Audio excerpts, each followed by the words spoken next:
নমস্কার। বাচ্চা হওয়ার অনেক আগে থেকেই আমি এটা ডিসিশন নিয়েছিলাম যে আমার বাচ্চাকে কোনো স্ক্রিন টাইম দেবো না।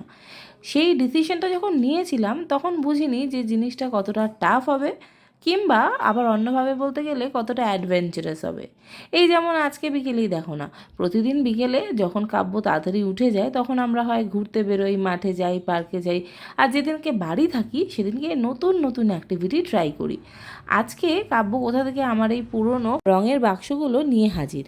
ব্যাস আমিও অমনি তুলিগুলো বার করে ফেললাম। ভাবলাম আজকে ছেলেকে নিয়ে একটু রং তুলির খেলা হয়ে যাক। কতদিন ছবি আঁকিনি, কতদিন জল রং করিনি।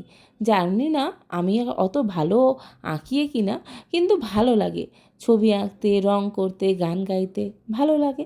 তাই ছেলের মধ্যেও সেই জিনিসগুলোই একটু একটু করে জাগানোর চেষ্টা করছি, যাতে ওরও এইরকম রং খেলা, ছবি আঁকা বা যে কোনো শিল্পচর্চার দিকে যেন আগ্রহ বাড়ে।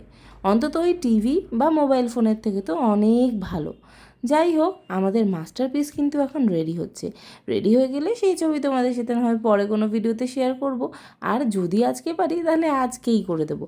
আচ্ছা, ভিডিওগুলো কেমন লাগছে কমেন্ট বক্সে অবশ্যই জানিও। ভিডিও ভালো লাগলে চ্যানেলটা প্লিজ সাবস্ক্রাইব করো, তাহলে আমিও একটু উৎসাহ পাবো।